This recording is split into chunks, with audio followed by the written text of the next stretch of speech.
on the public access page as well. For a copy of the agenda, you can visit the town website and check underneath calendar, and then you can pull up the instructions for how to access the meeting remotely. Tonight's meeting will be conducted fully remotely, and Tom Alonso is out of the area, so tonight's meeting will be chaired by me, filling in as the vice chair. So because we are remote, I think we're going to go ahead and skip the Pledge of Allegiance tonight, but just want to note that we have Todd Dwyer, myself, and Lou Franco in attendance, and so a quorum is present. Do we have any public comments tonight from the board? None. I have none. All right, do we have any public comments from the public? And seeing none, do we have any announcements tonight, town manager? Just that re-announcing the town caucus is Monday, March 14th at 6:30 p.m. at the middle school, high school auditorium. Perfect. Okay, so we'll go ahead and roll into our first appointment. We have an appointment with hold on. We have an appointment with, apparently I found this on the web from Siri, but we have an appointment tonight, 7:05 from the Stormwater Task Force. And so just confirming who will be providing that presentation for us tonight. Is that you, Todd? I believe Jack Rabbit will be joining us tonight. He was also at Town Hall, so he might be a little late. So why don't we give Jack a couple minutes and maybe he can log on. Maybe we can. Oh, I'm here. Oh, there you He's are. with us. I'm here. All right. Yeah, I made it just in time. Mr. Chairman, Heather, were you able to upload that such that the folks can see it?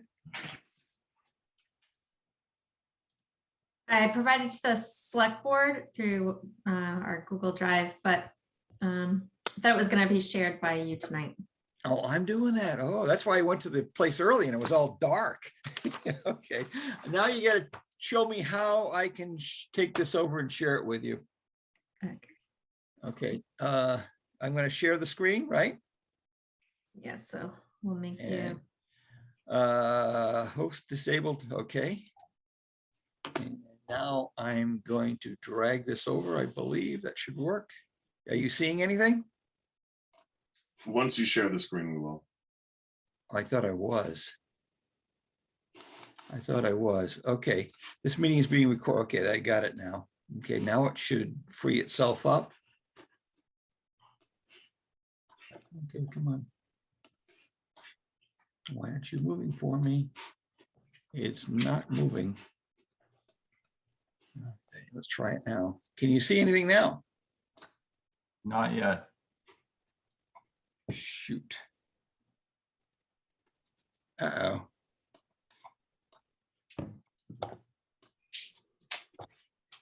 Heather, you said that this was shared on the Google Drive. Yes. Let me see if I can log in. Thank you, Michael. Let me get this out of the way then. Why are you doing this? Let me see. I'm in the Google Drive. We have this under tonight's meeting. Yes. All right.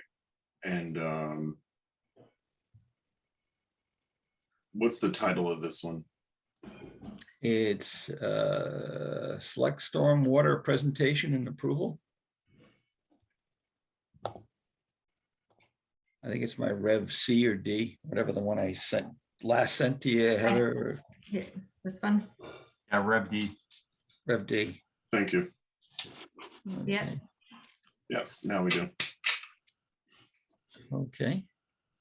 Oh, that's right. I can't control this. So how do I cue Michael? Should I make a? Jack. What's that?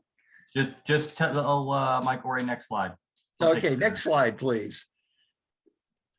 I'll try and go through this so you don't get up too late here. Okay. I think you're telling Heather, but it's all right. Oh, okay. Well, we're all friends here. Except for the guy that's got the green tractor. Okay, so our agenda for tonight, and that's only I'm seeing half a screen, but that's okay, was to essentially share with the team here where we are with regard to identifying some structures as well as we have 2 individuals who have agreed to join the team and we want to share with those. Originally, we thought we'd be able to have the hearing tonight, but apparently one's missing a form filled out. And so Heather, I believe we're going to try and catch you for the next meeting. Would that be correct? With As regard long to, as they both submit their application yeah, forms. so we'll chase them on that. Then secondly, we'd like to do a quick team update of some of our actions.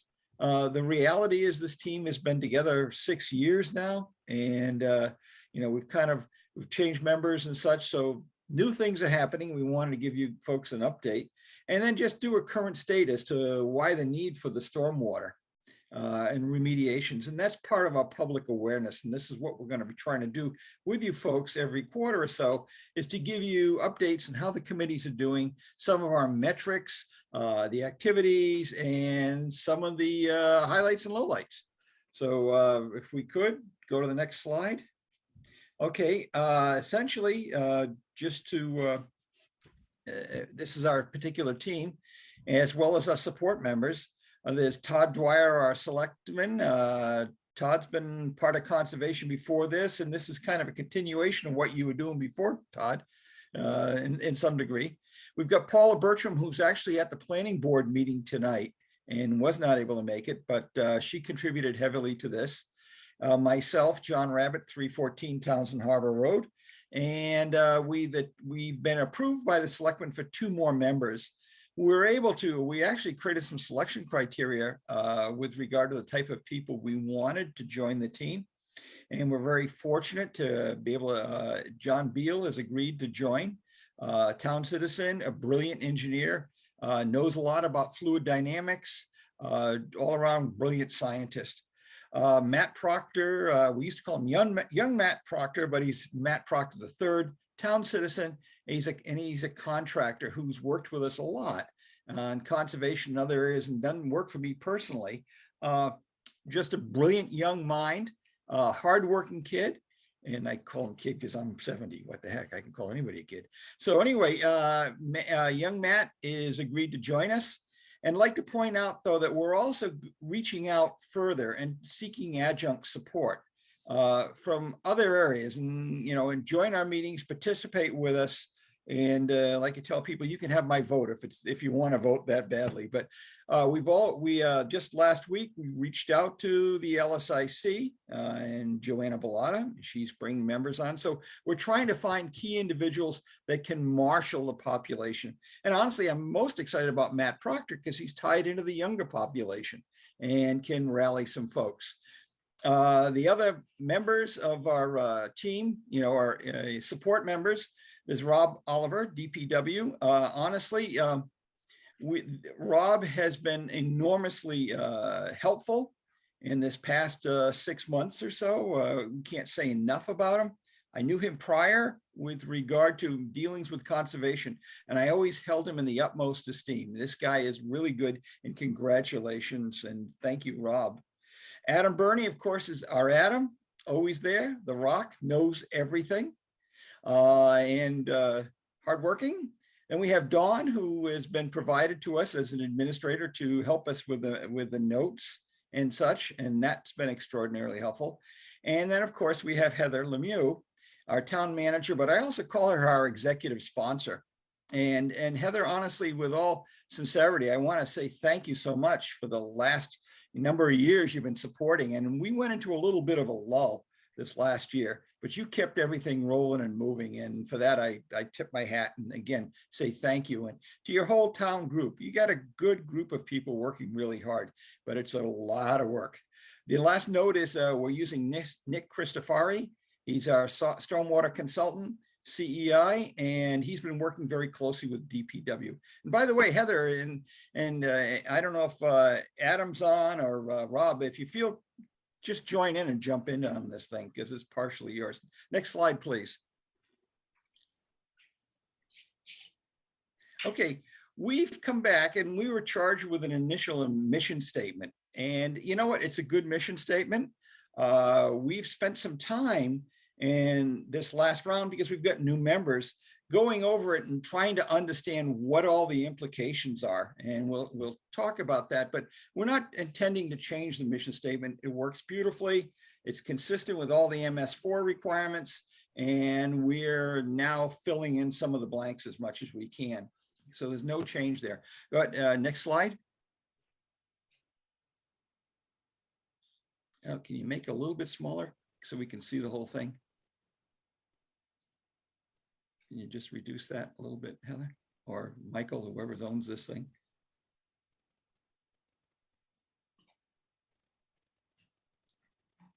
Okay, yeah, another click, just click one more click down. That's as Yeah, that's as small as we're getting. small as I'm As small as we're getting, okay. So Todd, do you want to talk to this slide since you're part of this thing? You can say something, please. Absolutely. So we've been, since the Stormwater Task Force has been enacted, we've been working towards complying with the MS4 requirements. And what that means is the reporting requirements that we need to deal with all the stormwater structures within Lunenburg. So that means the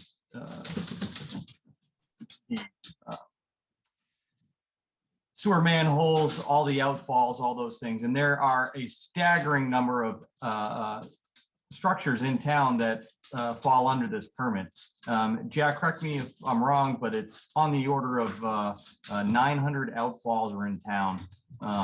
As many as we know right now, 900 plus. Yeah. Right, and as well as and that's outfalls, and then manholes and sewer manholes are on the order of I think 600 or so, 600 plus. Right. So in terms of, you know, a catalog of all the things we manage in town, there's a lot to do. So the Stormwater Task Force is one. We use CEI to help us, you know, give us our yearly state of state of the infrastructure, stormwater infrastructure. And it also helps us understand to some degree what needs to be done to maintain that infrastructure, you know, cleaning of manholes and things like that. And the task force, what we want to do is, because the stormwater is managed through the town, and it's always been a part of the town. But with the MS4, it put on additional burdens that is required. So what we want to start to do is better understand exactly how much of the effort that the DPW puts in goes into managing the stormwater and everything that goes with managing stormwater in town. And that's what we're trying to do. Hey, Todd, if I could add to that. Yep. For the viewers who are not familiar with the term MS4, it's really a municipal separate storm sewer system. It is not our sewer system that you flush down. It's everything on the street that flushes down. And our goal is to do what they call a SWMP. It's a stormwater management plan, and that's what we're working with the town on. Now, the other part of it is that we're just understanding what our current costs are. And Rob has just submitted a budget to you, Heather, and we're going to start trying to understand that. And from an operational accounting perspective, how is this going to work? Because there's a lot of changes that are common to both sides of DPW, you know. And the question is, where's the money being spent? What is, you know, the questions become, is a berm, you know, on the side of the road? Is that part of the road? Is that part of our stormwater system? Lots of definitional pieces that have to be done. And we have to begin to think about setting up a way of accounting for it so we can get a perspective on how much this is really costing us. Because we know from the past, we've heard folks refer to this as, oh, this is going to be another rainwater tax and things like that. The people are very sensitive to it. We've done studies with surveys and things like that. They're all for it, but the paying for it is another real problem. And what we've learned is from the other towns that this is a long process, and it's a long educational process. In fact, if you were to look at the 6 minimum criteria, the control measures for the SWMP, number 1 is the public education and outreach. The second one is a public participation and involvement. That's us, you know. Illicit discharge detection, finding out ways of what's going out there, the construction site runoff controls, post-construction runoff controls, pollution prevention. Those are the things that are required of the MS4. Now, you just go back to the other slide for a second. I'm just, I don't know if I finished up the last statement there. Okay, so we know this is going to cause some changes, and that's why we love having Heather and, and Adam and Rob helping us and working with us to help define some sort of a system for potentially understanding our costs, because that's what the townspeople are going to want to know. Where's this money going? And some of them folks feel already that, well, that should be part of DPW and we're already paying for that. Well, this is a long road. This is different. So we'll go next slide, please. Okay, so some of the ongoing tasks that we have, and Paula was going to do this one, but anyway, she's crafted this beautifully. So I define and understand the stormwater task and associated costs. There's a community education and outreach piece. Paul is already developing has a really nice outline to bring to the group next week with regard to a website. We're going to do the upgrade on the website. We're going to make it more user-friendly, icon-driven, and allow people to see things as they've never seen them. And we're going to try and actively invite folks onto it. The other side of it is that one of the clear things that came out of the surveys, and when we went out and met with the key stakeholders, is guess what? This is going to take a pile of money. It's going to take a pile of energy to move stuff ahead. And the energy can come from the citizens, as well as we're going to have to find grant opportunities. It really is the intent of this group to make sure that we minimize the financial impact on the town. But so it means that we have to take, if you're thinking in terms of kinetic energy as cash, well, we need to start finding the potential energy and bringing that on stream. So we know there are grant opportunities, and we've got Paula and Adam, I believe. Adam, you there? I don't know if he's there. He's back yet. He had to do some things. Anyway, then we've got. Yeah, I'm here. Yeah, there, Adam.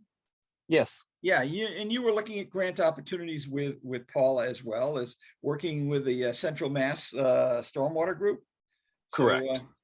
So we're looking at how we can get grants and how to write them. Now, we've applied for them in the past, but we weren't fortunate enough to receive it, but we're learning. And so that's moving. The ascertain the potential revenue streams and what are they going to cost. If you're going to go and find a revenue stream, you have to look at where your costs are. So we're chasing that. And then the develop a relationship with the various stakeholders and organizations. We see that there are lots of organizations throughout the town, like Shirley Improvement, Hickory Hills Lake. We need to start reaching into them and getting them to think in terms of how can they participate. Now, I can share with you that clearly Hickory Hills has a stormwater task force working, but it's primarily focusing around the lake, but we can tap into them. And the same thing with Lake Shirley. Many years ago, they had a stormwater program. I don't know exactly the status of it yet. The person that I thought I knew, I tried to find him, and he turns out he moved away. So in either case, we're trying to increase the overall participation from the town, and we're going to use this website, and we're going to share a lot more information, and hopefully reaching to your selectmen every quarter. We're going to give you an update such that it starts growing people's minds more than, if you remember in the past, we would show up at town meeting, we try and sell stormwater barrels and composting bins and little rubber duckies, and we've been going to the various town events and trying to create an awareness. So now it's time to step up the game, and and it takes a while for people to even get used to it. So those are our tasks right now. Next slide, please. Okay, so why do we really need this? And just to give you a little outlook on it. Basically, I had a chance to attend a NOAA conference with regard to precipitation and major stormwater events. And I can't point to the slide, but as you'll notice from the top left-hand side, yeah, guess what? It's raining more. But more importantly, the number of significant rain events, meaning not just drizzle, but when you get more than an inch, that's dramatically increasing. And in fact, if you look at towards the bottom, that bottom slide, we've gone from 3.9 inches from 2000, 1901 to 2000, we were at 3.9 inches. Now we're coming close to 5. So guess what? Yeah, it's raining, and there's no secret there. Everybody knows we've got a climate change going on. Next slide, please. So what does it really mean? And it's one thing to watch on TV, but what does it mean when Fred goes out and looks out across his lake and his waterfront? In this particular case, the Mulpus Brook, the stormwater silt and debris pushed 50 feet further into Hickory Hills in 1 year. In 1 year, we lost 50 feet of lake, and it didn't take much. Plus, the phosphorus loads are climbing because of all the runoff associated with the roads in the town. And essentially the town's collecting these waters, and they're putting them into their brooks and streams. That's causing a problem, and it's causing a degradation with regard to the habitat, and property owners are seeing the same thing, whether it's flooded basements, flooded backyards, not be able to enjoy their properties. This is having an impact. And so we've going down this path, we're recognizing we need to slow the speed of the water as it moves through the brooks to mitigate the erosion. We're tearing apart our brooks and the embankments. And it's a simple solution. All you have to do is drop a vein in that and slow it down and clean it out every so often. And the other side of it, we have retention and detention ponds, but we probably need more of them. And we need to start monitoring their condition. Are they filling up? Are they overgrowing? Those are things that we're going to be working on. Next slide, please. Okay, so the other thing about it is, you know what? We have a lot of unmanaged stormwater erosion out there.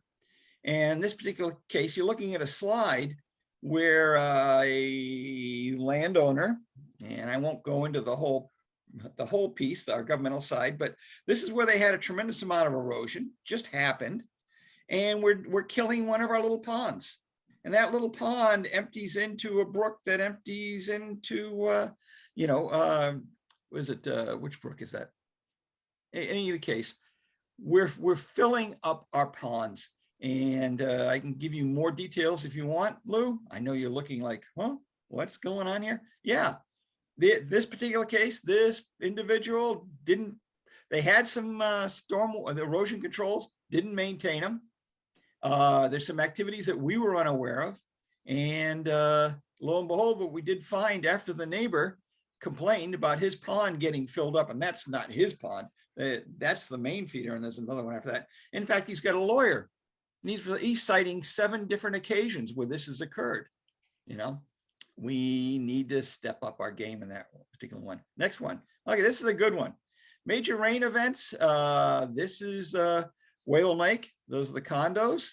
Big rain. Lo and behold, you get a trench. Now, by the way, this has been remediated and they've done a nice job, but it's typical of what you see in a lot of areas.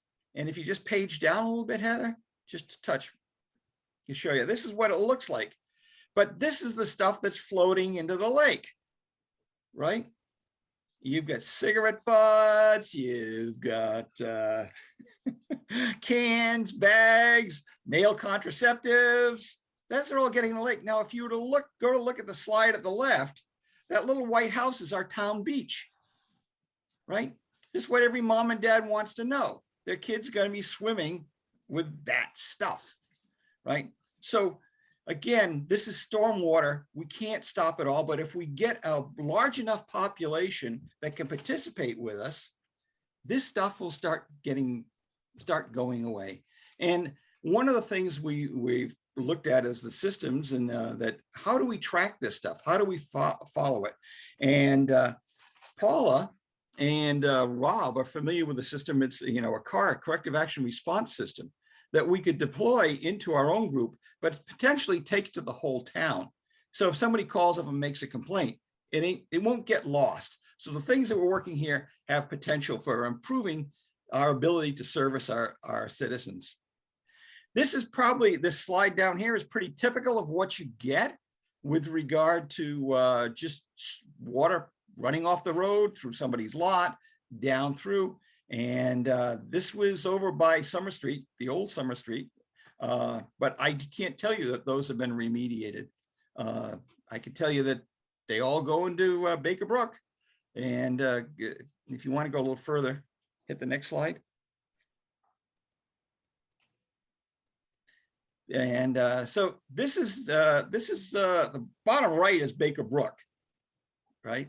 That feeds into the Nashua. So our storm drains are a key piece of it. And we know that we're going to have to start pouring some money into those.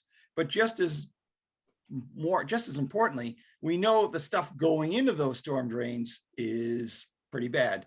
This is the lower left hand is a pile of cigarette butts right by that drain in a little parking area that's somebody at a bar. And that's where everybody dumps their ashtrays, right?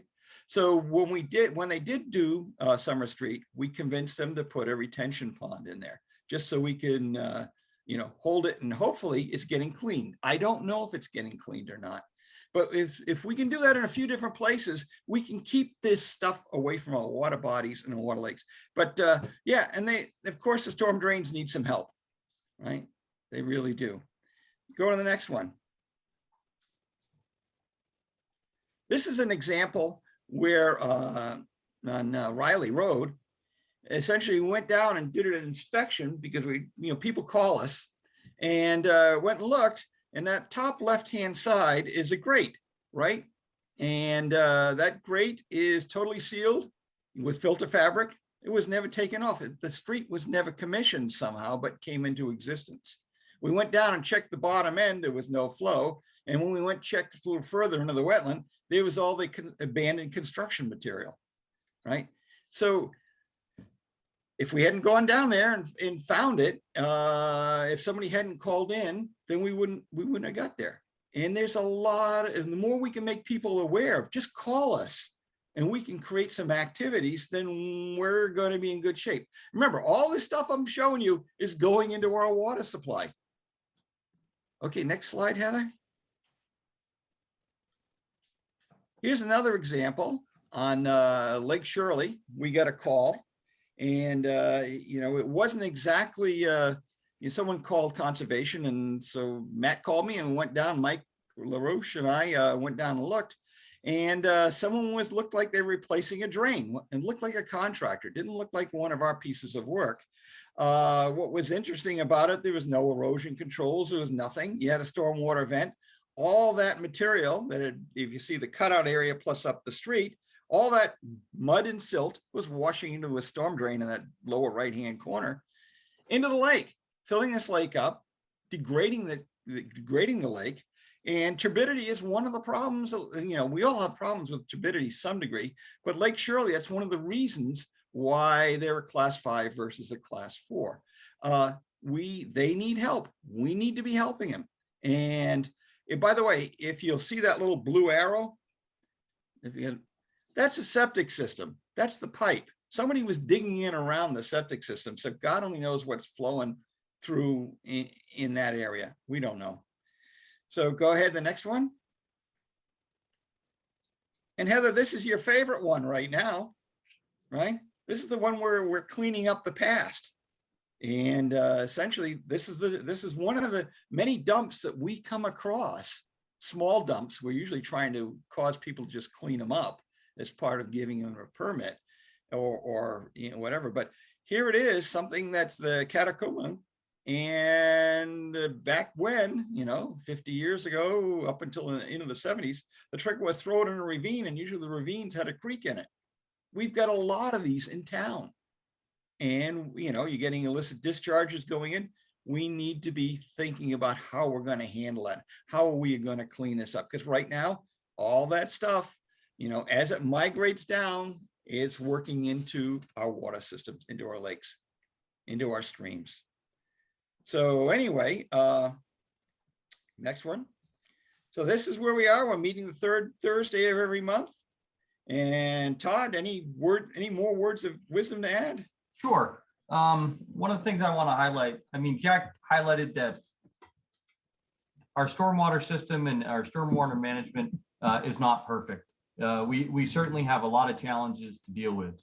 But the positive view is, the feedback that we get from our consultant CEI is that Lunenburg is doing a better job than most municipalities in adhering to the requirements of the MS4 permit.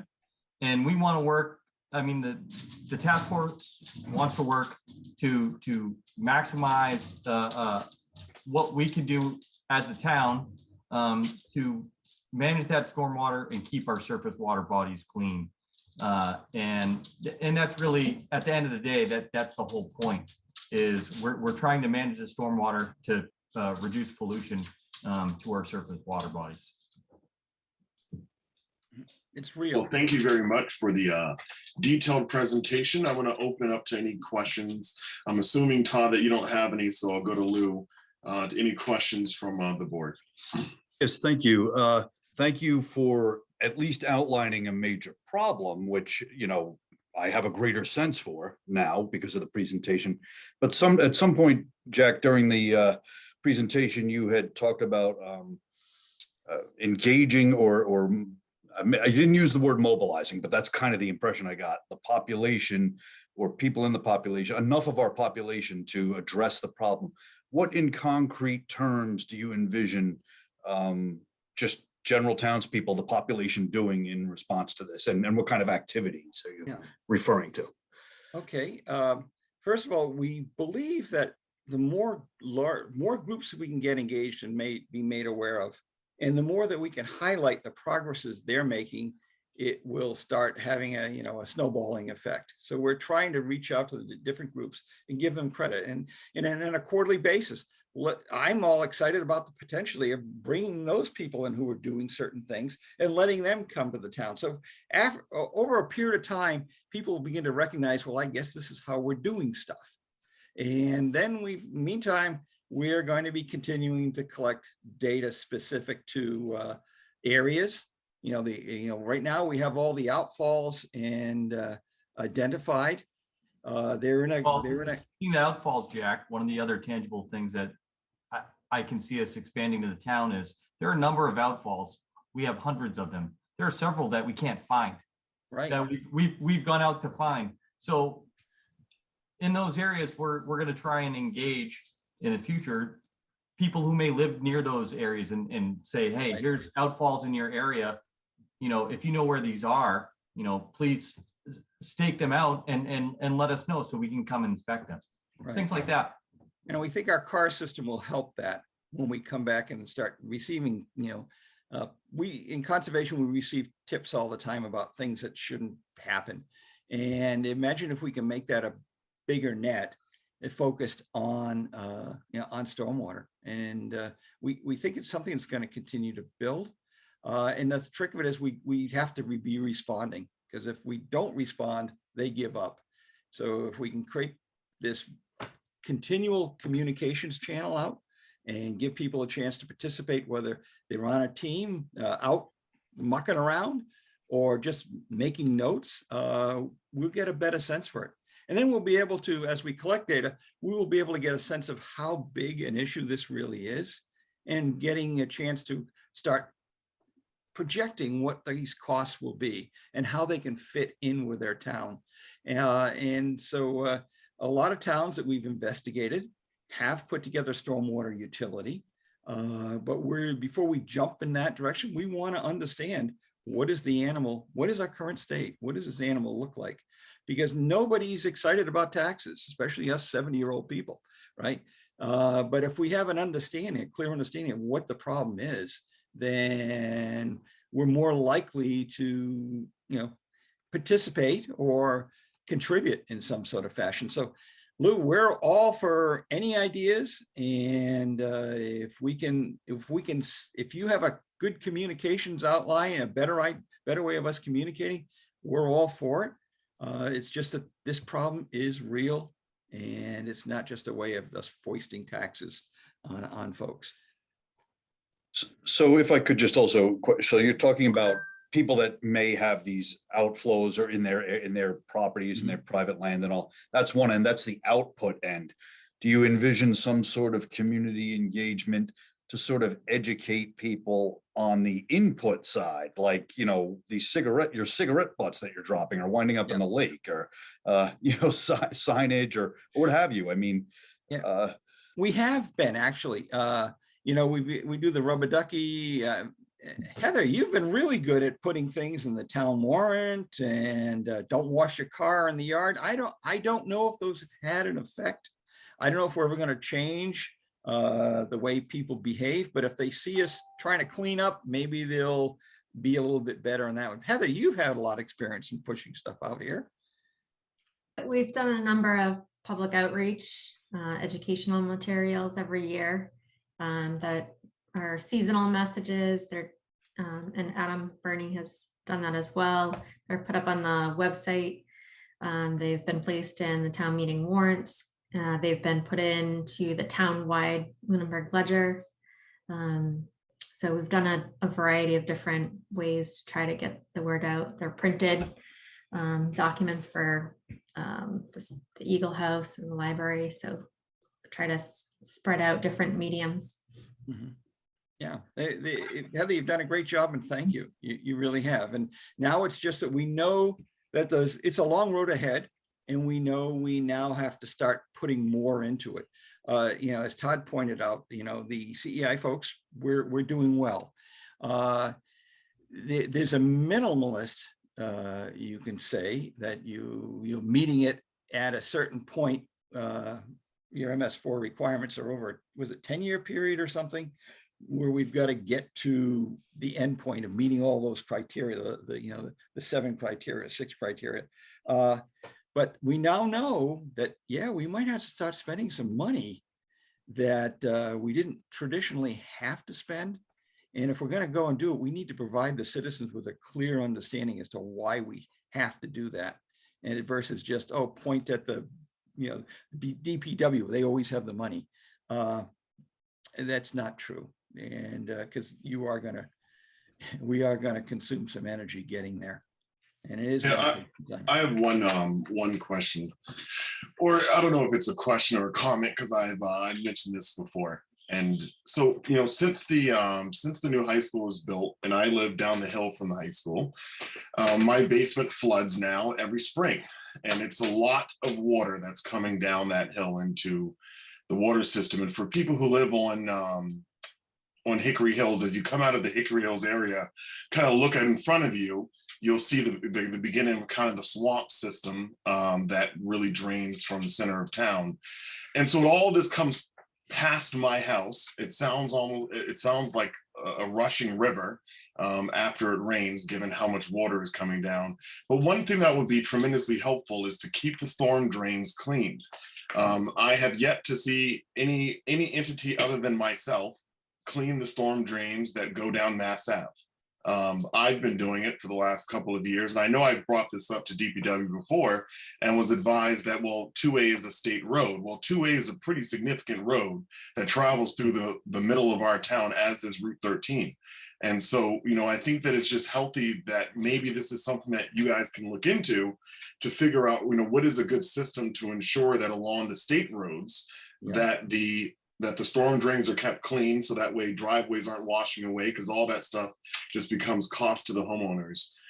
Also, you know, developing some kind of, you know, I think a good opportunity is community service days, and using them to help clean out some of the brooks. You know, every year I go down to the one near me, and it usually takes about 6 or 7 trash bags to clean it up. So what's amazing, Michael Ray, is talking to Rob Oliva. When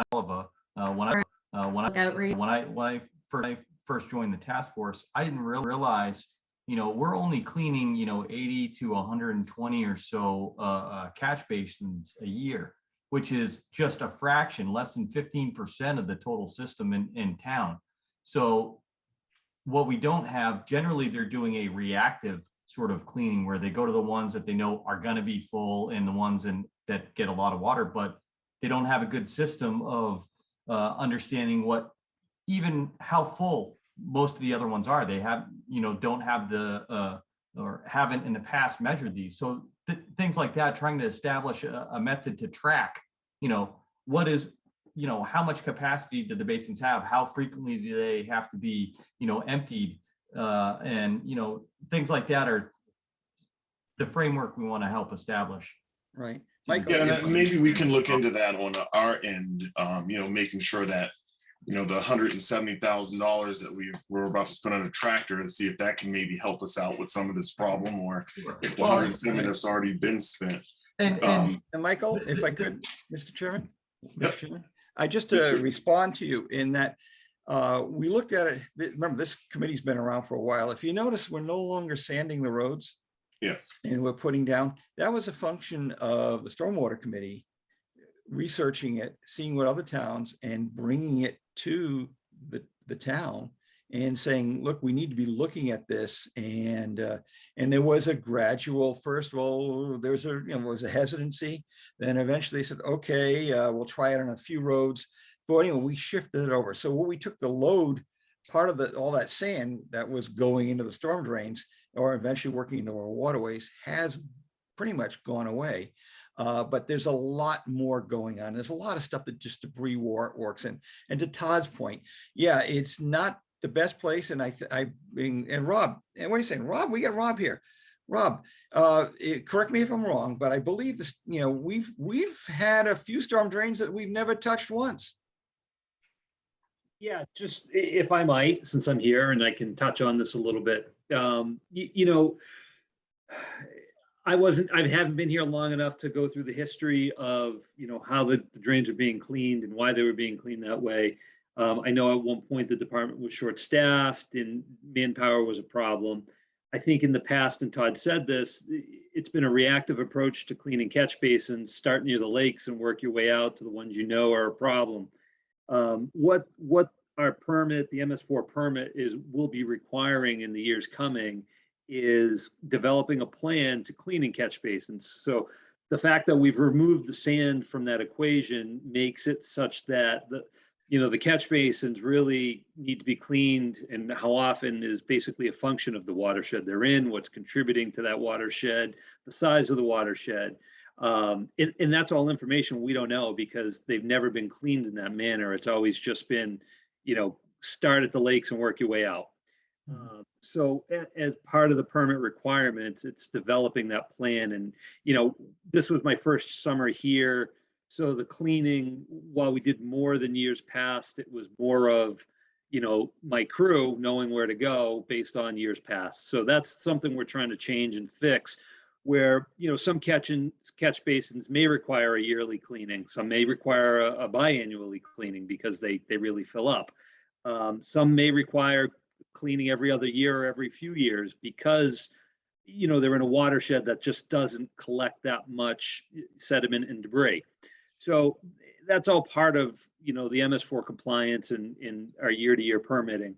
And that's just one small example of some of the things that need to change and some of the things that need to be done in a different manner. And it takes manpower and it takes time. There was a question that was asked, and I'm not sure if this was about the comment that was made by Mr. Rabbit that this is going to cost some money.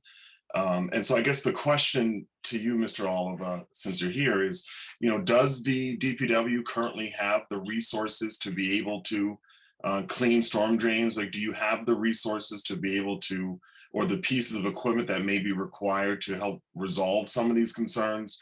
Or is that seen as a potential upcoming expense? Yeah, I mean, as of now, all my staff is full, so I have the manpower. We have a vehicle, a truck for cleaning catch basins.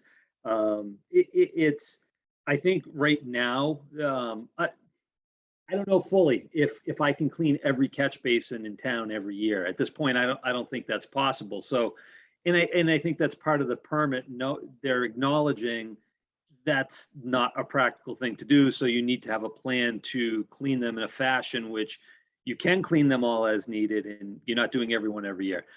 So to answer your question, for the time being, I have what I need until I've determined that I don't. So it's kind of a weird answer. I just don't know fully yet. I don't know the scope of what an annual catch basin cleaning program looks like yet, other than we're trying to do as many as we can at the moment. And now where I have a full staff, I can devote more time to it, over the course of a summer and in the season when we're out doing it. I think in the past, that hadn't been the case. Thank you. So, but that doesn't mean in the future, I may not be looking for either additional equipment or additional funds. Okay.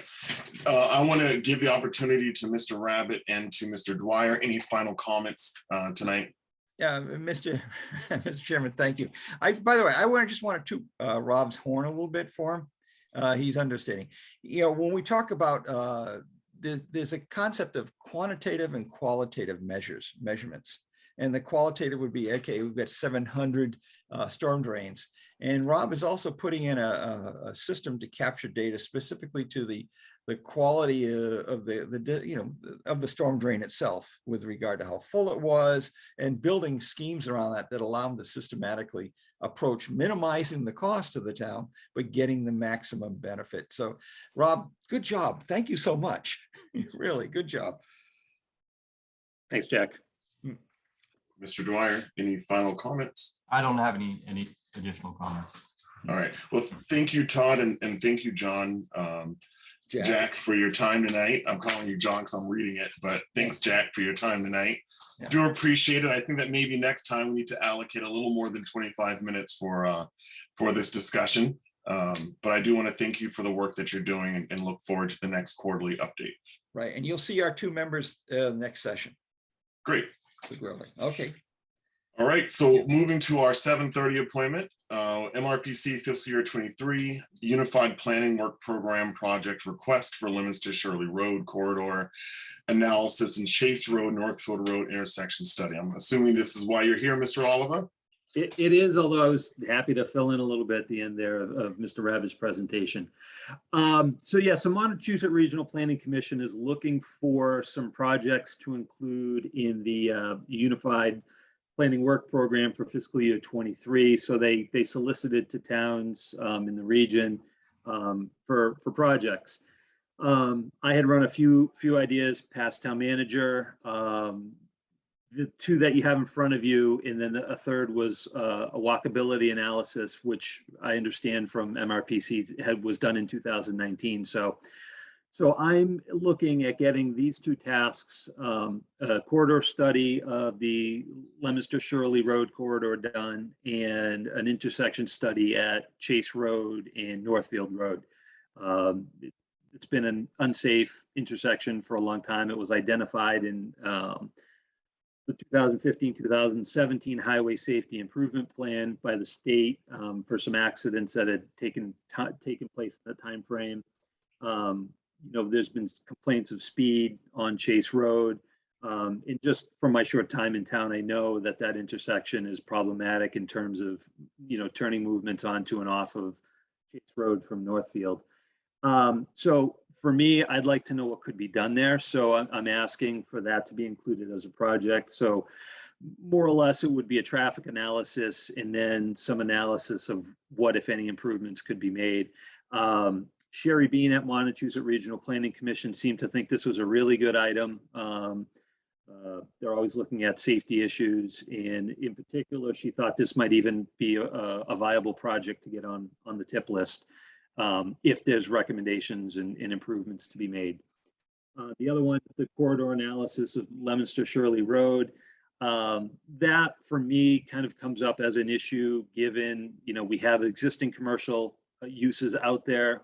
As you know, we have a giant warehouse building coming in, which is going to create truck traffic. I know their engineers have done, their own traffic analysis, but I'd like someone to take a look at the bigger picture of Leominster Shirley Road and the traffic and what improvements might be able to might be able to be made to improve conditions at Four Pond Road, Reservoir Road, and Lancaster Road. So in my conversations with MRPC, they felt these were two good viable projects for the town to ask for. In my naive approach to it, I didn't realize that it needed to come from the Board of Selectmen rather than just myself or town manager. So that's why I'm here tonight is basically looking for your approval to go ahead and submit these or submitted by you to the MRPC. Thank you for that, Rob. I'll open up to the members for any questions. I have no questions. I'm sorry, go ahead, Todd. I don't have any questions either. I fully support these two projects. I think they're excellent ones and definitely I fully support both of them.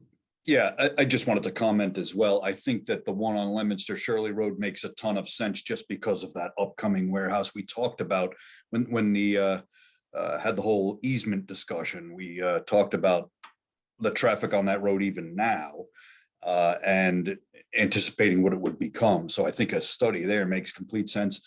We also had some quantifiable assessment there as to additional trips in and out of that area per day. I forget what it was. It was either 400 or 800, but the other one I have no quantitative data for 13 and Northfield Road, but I know just empirically from going over there that that's a dangerous intersection. It's you know, just pulling up to it and pulling out onto it. So I think a study there is totally warranted too. It's just one of those things you say offhandedly, you know, like one day this is going to need a light, you know, a traffic light or something. Just at certain times of the day, it's a little crazy. So I support these two as well. So Thank you. My only comment or question is about Electric Ave, where we have some businesses down Electric Ave. You know, the Lunenburg Diner. There's also West Street, where West Street crosses over. And I was just wondering if that was considered, and you know, what made that, if that was considered, and if so, you know, why that maybe wasn't as appealing as the other two areas. I had not considered it. I haven't. I mean, I'm familiar with that intersection. I haven't seen any kind of traffic data on it or accident data. I haven't heard any real concern until now. I mean, I've heard, you know, just people talk about, you know, just trying to cross over Electric on West. So yeah, it is. I suppose it could be on this list as well. I don't see the need there as much as I do with the Chase Road intersection, only because it had been identified by the state at one point. And that's really what kind of drew my attention there.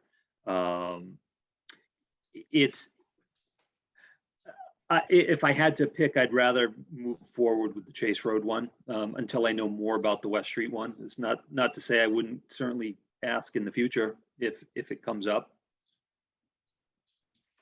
Mr. Franco. So I think you may have implicitly answered my question, Rob, Mr. Oliver. I mean, is this a question of prioritization? You only get so many of these things to put on, and you're looking for the squeakiest wheel problems right now, or I mean, you just can't add that West Street one right now? Is your thinking? No, I mean, if you really wanted to, we could. I had run these 2 or 3 at the time past staff at MRPC to get their thoughts. The 2 that are on this in the letter are particularly of interest to them. We could identify West Street, and it is a matter of priority. The letter is asking us to prioritize the projects. So you can list any number and make any number of requests that you want. I mean, if the board wanted to include that West Street and Electric Ave intersection, we certainly could. I would put it at the bottom of the list if that's the case, but no, we certainly could. There's no harm in asking. You know, one of the things I've noted is You know, I've had one bad accident in my lifetime, and it was at the West Street Electric Ave intersection a week after I graduated from high school. So it was quite a while ago, and it totaled the car. You know, so, and then, you know, often when driving down Electric Ave, you see police officers, especially during the springtime, basically because of the nursery that's there on the corner to help facilitate traffic coming in and out of that area.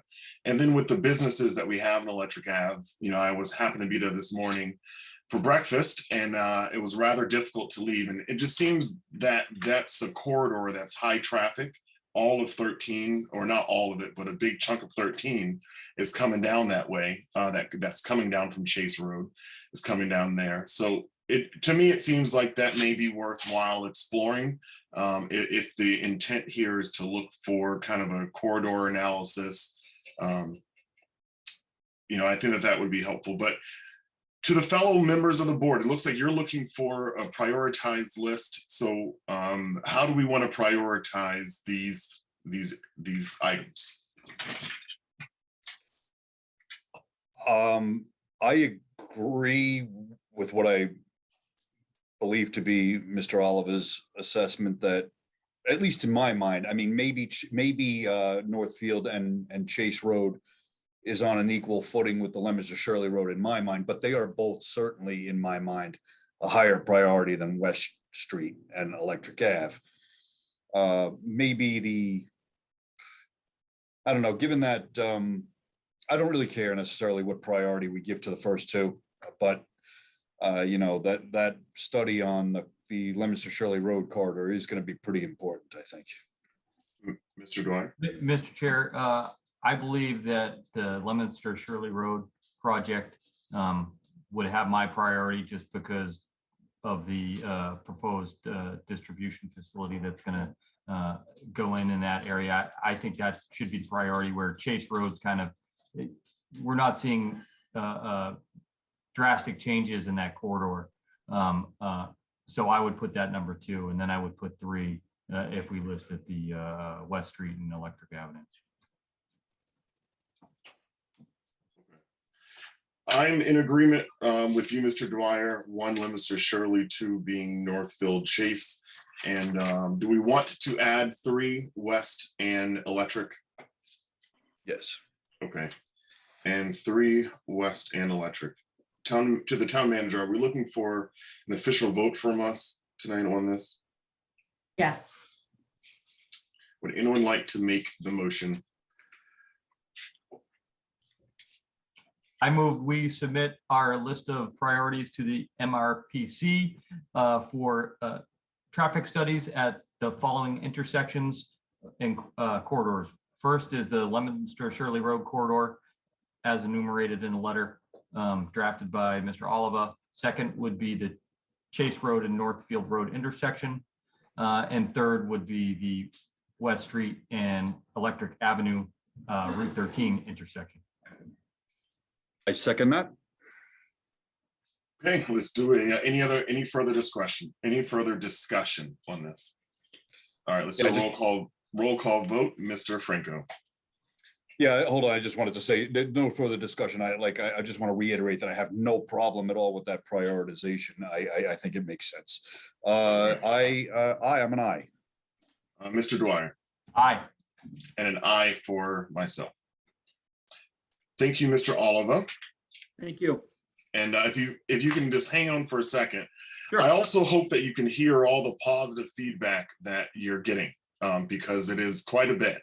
So I think that, you know, there's a lot of support for what's happening with DPW, a lot of positivity coming from, you know, really no one has anything negative to say about you, man. And everyone has nothing but positive comments about the experience of working with you, the experience of working with DPW. So if I can just impress that upon you, that it's not going unnoticed, and we do appreciate your contribution to our community. So thank you very much, Rob. Well, I'm very humbled. Thank you. All right. Thanks, And Rob. Good night. thank you, Rob.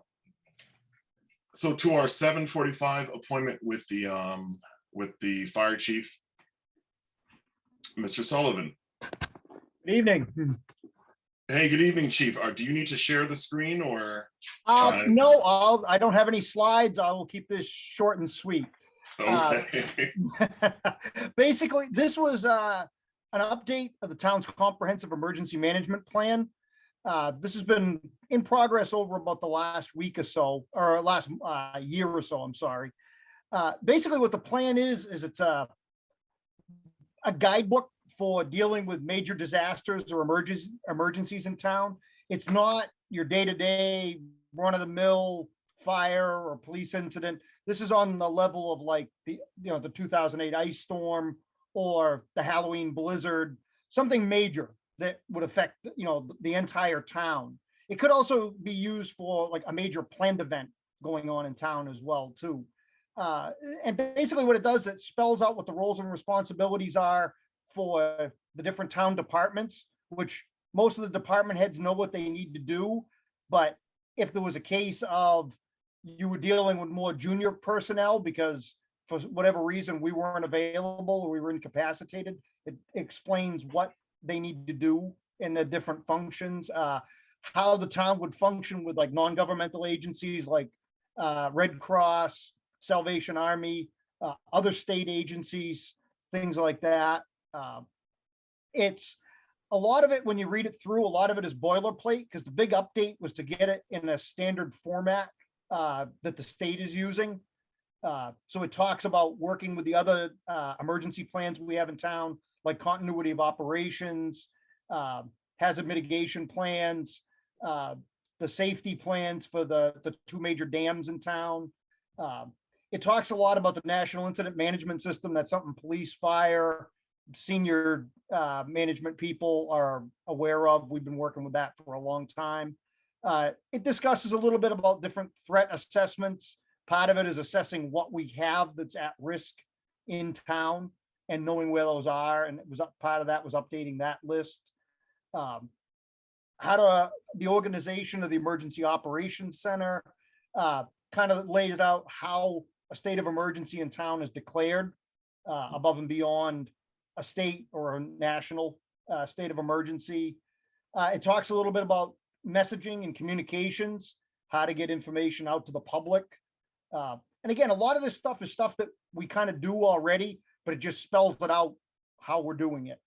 And then and it talks a little bit about training on that as well. And like I said, a lot of the update was just including getting it to the standardized language that the state is using, having the ability to put it on the state web EOC website from MEMA, that not only can we access it, but it can be accessed by state officials if they needed it in a major emergency too, to reference like our critical infrastructure, things like that. And again, it's also being now in a nice Word format. It's easy to update along too. It's not in an old typed document that was probably on an old word processor or a typewriter. So that's basically it in a nutshell. I know I say, it's a lot of boilerplate language. It's kind of long, it's kind of dry, but as I said, if anybody has any questions, please speak out. I think the plan was for the town manager to have you guys review it, look through if you have any questions, and then forward through. And I believe just to get a vote to ratify it at some point. And that's it. Like I said, I don't have a lot of slides. All right, I want to open it up to Lou and to the other members of the board if they have any questions for you. I have nothing at the moment. I have no questions either. So thank you, Chief. We did get the document sent to us a little earlier today, and it's pretty hefty. It's a lot to read through. And so I expect that we will follow up with the town manager and you on this. To the town manager, is there a date that you're looking for us to approve this by? Really a question for Chief Sullivan. I don't believe it's, next week, but I don't believe it's 2 months from now. We started working on it last summer, so I mean, a couple weeks isn't going to matter, but it'll be nice to wrap it up at some point soon. So Okay. I would say within a month or so. All right, I think that will give us plenty of time to look it over and respond with any questions. So I would just encourage my fellow members that if you look it over, have any questions, to send them to the town manager And then that way they can be forwarded on and get answered. Certainly. This has gone out to all the department heads too. They've had a chance to review it and have input on any of their particular areas of expertise. Okay. Well, thanks again, Chief. Certainly. I don't think I have any questions for you either. Hope you enjoy the rest of your evening, and thanks for joining in here with us. Certainly. Hopefully not too much after your scheduled time. All right. Take care. Thank you. Thank you, Chief. Thank you. All right, and to the town manager, we do have an appointment tonight. Would you care to discuss this? Yes, thank you, Mr. Chair. So tonight, I'm asking the board to ratify my appointment of a public access videographer, and his name is Patrick McGuane. And Patrick is graduating in May from Anna Maria with a bachelor's in business and videography. He records hockey games for Anna Maria. He interned for the Worcester Cable Access TV for 3 months, where he gained knowledge in a studio setting. And he also is working as a freelance videographer and a live stream producer for 2 different entities. So this appointment was recommended to me by the cable manager as well as the HR director. Okay. I think we can go ahead and move forward with the motion to appoint. I move to appoint Patrick McGuane, public access videographer, in accordance with the town manager's recommendation. Second. Any further discussion? Seeing none, roll call vote on this one. All in favor, Mr. Franco, Aye. Mr. Dwyer, Aye. and an aye for myself. Thank you. Thank you. And so to the town manager's report, I think we're going to be a little brief tonight. And if we can just announce the vacancies that we have on the employment side, as well as on the boards and committees, I think that would be sufficient. Certainly. So I'll start with on boards and committees. We have 2 vacancies on the Architectural Preservation District Commission, 2 vacancies on the Economic Development Committee, a regular member vacancy and 2 associate vacancies on the Green Communities Committee, 1 vacancy on the Parks Commission. That would be a joint appointment with the Parks Commission. That would be until the next annual town election. 2 vacancies that were discussed tonight for Stormwater Task Force. We're waiting on talent bank forms for, and 1 associate vacancy on the Zoning Board of Appeals. Anyone interested in any of these positions can fill out the application form on the town website, submit them to the select board's office.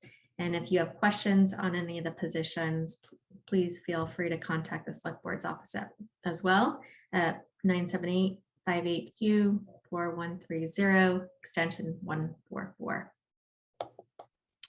For current employment opportunities, the town, there is currently a digital service staff librarian position, which is a part-time benefited position, an assistant to the sewer business manager, which is a part-time benefited position, minutes clerk positions, which are part-time non-benefited, principal assessor position, which is a full-time benefited position, a trash and recycling coordinator, which is a part-time non-benefited position, a van driver for the Council on Aging, which is a part-time non-benefited position, and videographer positions, which are part-time non-benefited positions.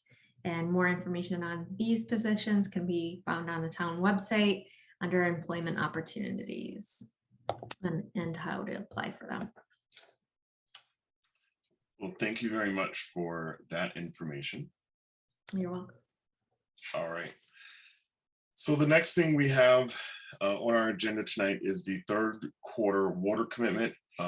This is for the our section of the clients that answer to us. It's a $14,896.15. We typically just sign this. Are we looking? Do we need to vote, or is this just a signature to the town manager? I would just take a vote on authorizing payment of that. Okay. All right, I will make this motion tonight on this. I do want to ask a question though about it. So in our Google Drive, when we go into this, there's the water billing for the third quarter is listed as $9,412.90. And then we have, and then that's also what's noted on the signature page for us. So there seems to be a difference here. Would you mind just explaining that? Let me look at what you're looking at. Yep.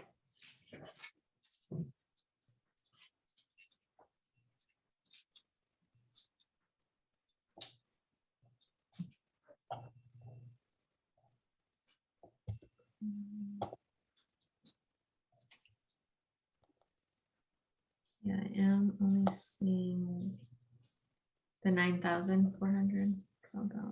Our agenda notes $14,896.15. Right.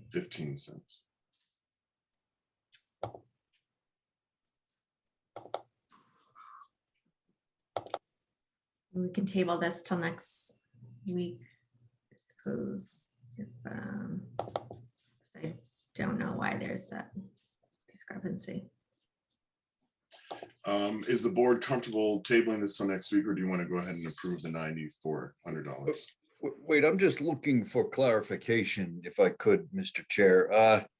Where are you seeing this $9,000 figure? I'm seeing all 14s. Yeah, I am as well. On the front page, but yeah, I'm seeing 14 as the tally, which wasn't pulling up right away, so. So when I go into the Google Drive, there's the third water commitment to accountant, that PDF. Yes. Yeah. As I open that one up, it says water billing third quarterly billing with all of our names for signature. This is 9412. And I would just note to the town manager that we have to delete that last line. We have a couple of errors on this form as well. Yeah, so there is the correct form.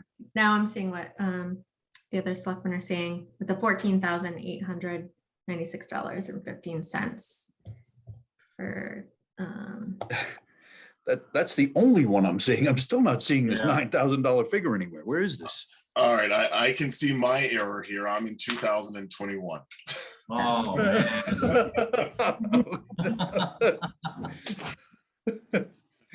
Uncanny how similar our meetings are from year over year. Let me go ahead and pull that up. Which means you're also probably not on February 8th if you're in 2021. That would have been February 7th back a year ago or whatever. So You know, I was sitting here wondering why all the dates are off by one. I was actually going to make a comment next. So. All right, I see what we're looking at now. Thank you for that. yeah, Todd and I are just kind of looking, scratching our heads like we don't want to be impolite, but what is he talking about? You know? Hey, we all make errors. All right, are we ready to entertain a motion to approve this? I mean, are we ready to make a motion to approve this? Sure, I move we approve the third quarter water leak commitment for a sum of $14,896.15. I second that. All right, this roll call vote, all in favor, Mr. Franco, Aye. Mr. Dwyer, Aye. and an aye for myself. Sorry for that confusion there, Heather. No, and I think because you had it opened up in the drive, that's where I saw it. and Oh, opened it. Yeah. all right. So next we have the approval of minutes for January the 18th. Does everyone have the chance to take a look at these minutes? Are there any proposed changes? If not, we can go ahead and make a motion. I move to approve the minutes of January 18th, 2022 as presented. Second. All right, any further discussion? Roll call vote, Mr. Franco, Aye. Mr. Dwyer, Aye. and an aye for myself. So those minutes are approved. All right, warrants, action, and when we have none, since we're here tonight, to the town manager, on one of the revised agendas, it was asking about the vice chair having the authority to sign in the chair's absence, but I just wanted to clarify that I thought we removed the chair or the vice chair signing warrants. Is that fair? Mm, Maybe I was looking at the wrong year. yeah, yeah, I think so. I'm like, I don't recall that either. That sounds like last year. All right, sounds good. All right, do we have any action items tonight?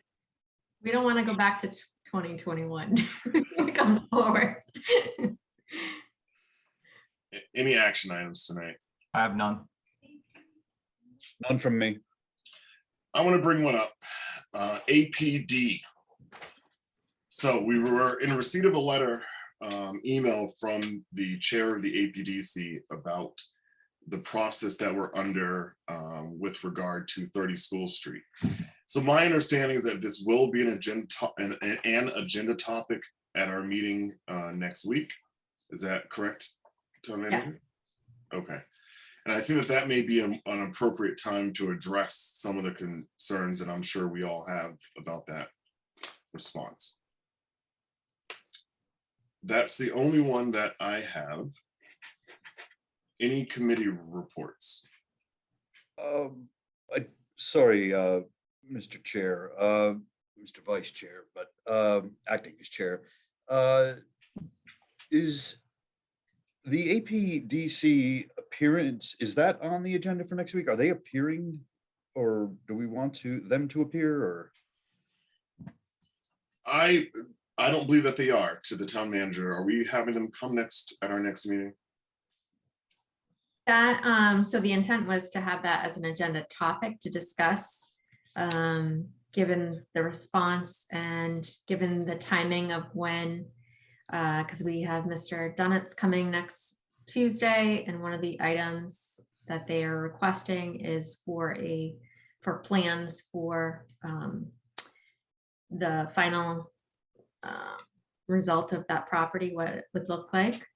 So that ties into that next week's agenda topic as well. There's been no discussion about inviting them to that meeting. Do we want there to be a discussion about that, or is that premature? It's board's decision. Mhm. We can have that discussion now. Mr. Dwyer, or do you have any thoughts on that? The more frequently we can engage them, I think the quicker we can bring this to some sort of resolution. So I fully support having them come to the meeting. Sounds like Mr. Franco is in favor as well. I support it as well. If we can extend an invitation to the APDC and just advise them that we will have an agenda topic next week and we would like for them to be present, that would be greatly appreciated. Thank you.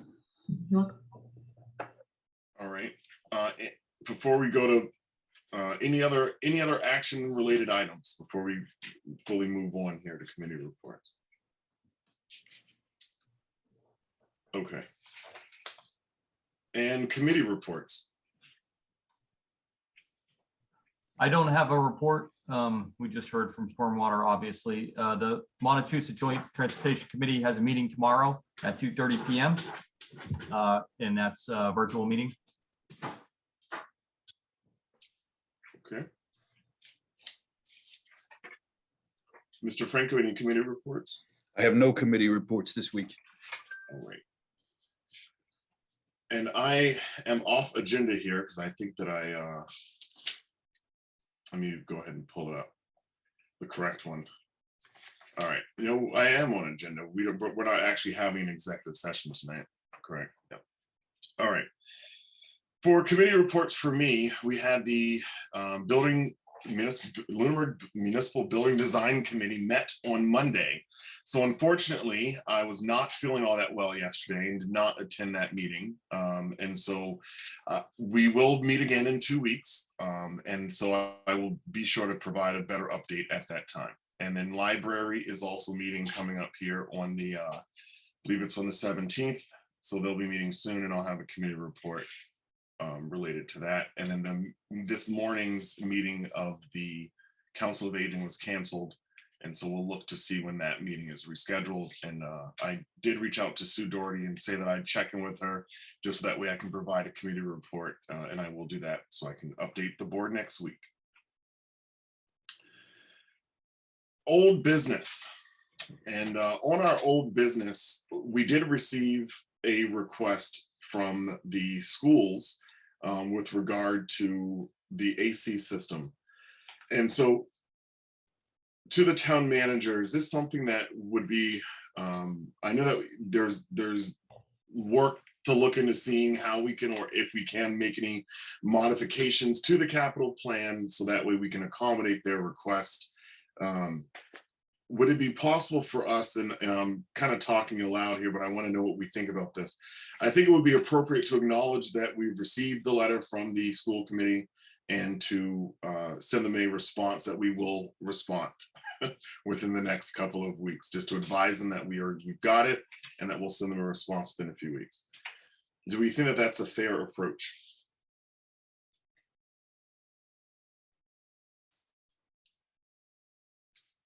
Is that a question to the town manager or the rest of the board?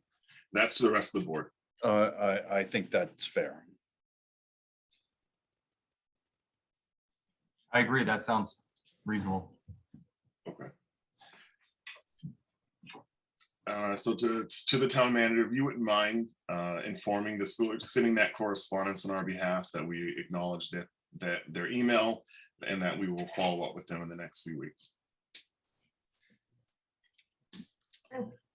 All right, I imagine, and the point here is that we learned last week with the additional funding for Chapter 70 that was unanticipated, that there may be some changes. I think that we're looking forward to the town manager's initial budget presentation, which will occur next week, if I'm correct. And so I think that at that time we may have more information, or at least we can make some advocacy on behalf of the school committee at that time. Any other old business that we want to talk about, warrants, anything of that nature? No. All right. The next meeting that we have for upcoming meeting schedule, the next meeting that we have is scheduled to occur next week, same time, same place, on the 15th, although that meeting will be in person. We're about to go, we are not having an executive session tonight. Before we go into board comments, I just want to ask the town manager about next week, not next week, just to confirm that the skate park group, that they'll be back at the first meeting in February, is that correct? The first meeting in March? I will have to confirm that. Please corresponded with Aline. Okay. And how often is the mask policy being reevaluated? So that I'll probably have something after Thursday when we get our tests or the numbers for the week. Okay. So, Thank you. And to Todd and Lou, I asked that question because the skate park group would like for us to take some photos when they come before us next. That was partially why their attendance today was postponed. So it would seem to make sense to schedule that at a time perhaps when we've lifted that requirement. Any public comments from the public tonight? Any public comments from the board?